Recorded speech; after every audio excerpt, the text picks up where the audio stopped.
నా వల్లనే కదా ఇంట్లో వాళ్ళకి ప్రాబ్లమ్స్ వచ్చేది. అసలు నేనే లేకపోతే ఎవ్వరికి ఏ ప్రాబ్లం ఉండదు.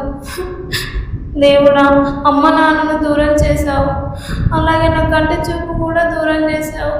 ఎందుకయ్యా నాకు ఇంక ఈ బతుకు?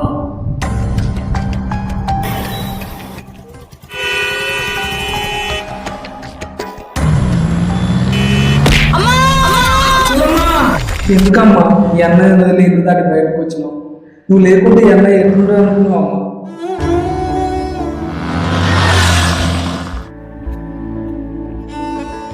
అమ్మ దెబ్బలు గిట్ట తాకినాయా?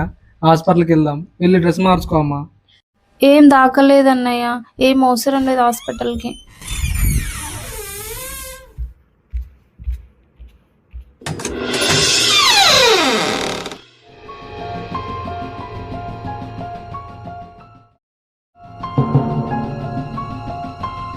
ఇక్కడ కూర్చో అమ్మా, పాలు తీసుకొస్తా, తాగుదు.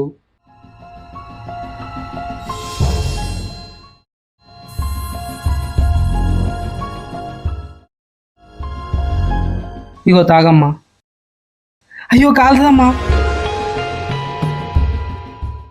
సరోజ అత్తమ్మ బట్టలు ఇచ్చి 3 రోజులు అవుతుందమ్మా.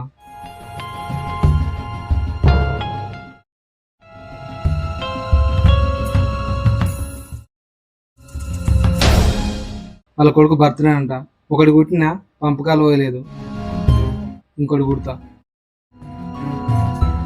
అయ్యో, అన్నయ్యకు పని ఎక్కువగా ఉన్నట్టుంది. నేను ఎంతో కొంత సాయం చేస్తా అన్నయ్యకు.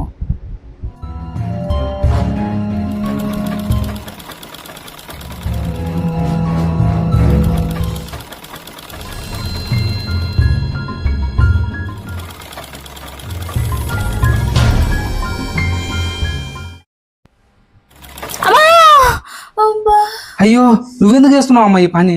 నేను చేసుకోనా? ఇప్పుడు చూడు ఎంత పని అయిందో. నీకు పని ఎక్కువగా ఉందని సాయం చేద్దాం అనుకున్నా అన్నయ్య.